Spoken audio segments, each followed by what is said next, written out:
Assalamualaikum warahmatullahi wabarakatuh. Nama saya Rizka Amalia dari Fakultas Usuluddin dan Adab, jurusan Bahasa dan Sastra Arab. Di sini saya akan memenuhi tugas dari mata kuliah Ilmu Nahwu yang berjudul Pengaruh Ilmu Nahwu dalam Kemampuan Membaca Teks Bahasa Arab. Bahasa adalah jendela dunia dan alat atau kunci suatu ilmu pengetahuan. Dikatakan sebagai jendela dunia karena suatu ilmu pengetahuan dan 1001 peradaban ada dan tercipta karena adanya bahasa. Bahasa merupakan fenomena sosial paling penting. Kemajuan sosial dapat sempurna karena adanya bahasa. Bahasa juga merupakan alat pemersatu generasi atau suku dalam setiap bangsa. Bahasa Arab merupakan salah satu bahasa yang fenomenal dalam sejarah bahasa di dunia. Ada beberapa daerah yang menggunakan bahasa Arab, seperti sekitaran Sungai Tigris, Furat, Syria, dan Jazirah Arab. Di sisi lain, bahasa Arab merupakan bahasa agama yang tidak dapat dilepaskan dari sebagian umat muslim di seluruh dunia, bahkan Indonesia. Akan tetapi, bahasa Arab tidak sempurna jika tidak menghubungkannya dengan ilmu nahwu, karena ilmu nahwu adalah kaidah-kaidah untuk mempelajari suatu kata dalam bahasa Arab. Ada dua metode pengajaran penguasaan ilmu nahwu. Yang pertama, yaitu metode qiyasyah. Metode qiyasyah adalah metode yang memaparkan kaidah-kaidah nahwu beserta contoh-contohnya. Metode ini memiliki kelemahan dan kelebihannya. Kelebihannya dapat dilihat dari aktivitasnya. Metode ini lebih disenangi oleh pelajar bahasa Arab yang lebih dewasa karena dapat mempelajari kaidah-kaidahnya serta mempraktikannya. Kelemahan dari metode ini adalah mempelajari kaidah-kaidahnya tanpa mempraktikannya. Yang kedua adalah metode istiqoriyah. Metode ini merupakan metode kebalikan dari metode qiyasyah.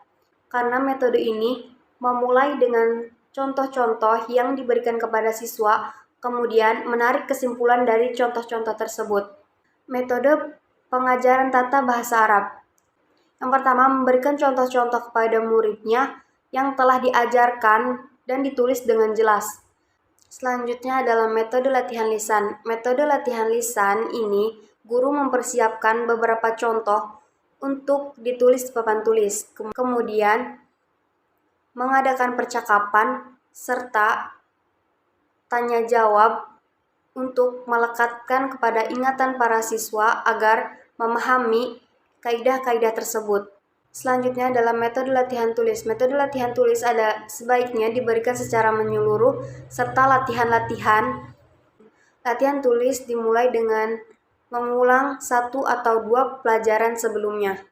Membaca adalah suatu proses yang dilakukan oleh pembaca untuk memperoleh sesuatu untuk disampaikan.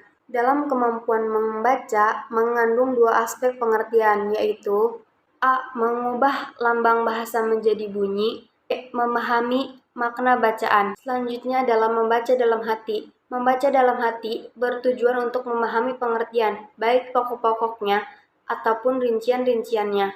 Selanjutnya, membaca rekreatif. Jenis membaca ini bertujuan memberikan kepada siswa latihan membaca cepat dan menikmati apa yang dibacanya.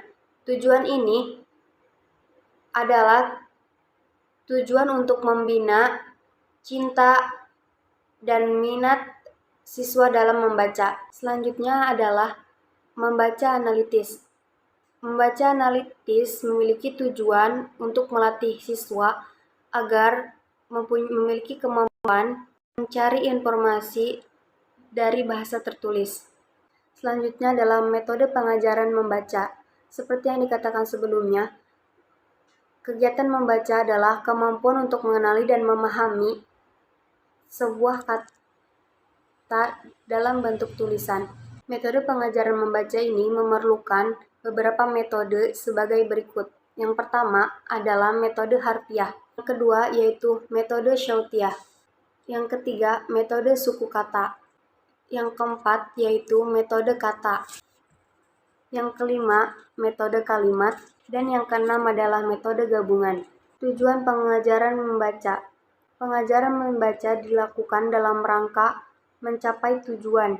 Tujuan pencapaian tersebut dirangkai sedemikian rupa agar mencapai tujuan dengan baik. Kesimpulan, pengajaran adalah interaksi antar peserta didik dengan lingkungan, sehingga terjadi perubahan ke arah yang lebih baik. Dalam pembelajaran bahasa Arab, tugas pembimbing dan guru adalah memberikan arahan kepada peserta didik, agar peserta didik dapat memahami bahasa Arab yang baik dan lancar, dan tidak terjadi kesalahan lisan maupun tulisan. Untuk itulah penerapan ilmu nahwu sangat diperlukan agar tidak terjadi kesalahan dalam berbahasa Arab, karena suatu bahasa tanpa tata bahasa akan sulit untuk dipahami. Sekian presentasi dari saya, kurang lebihnya mohon maaf. Wassalamualaikum warahmatullahi wabarakatuh.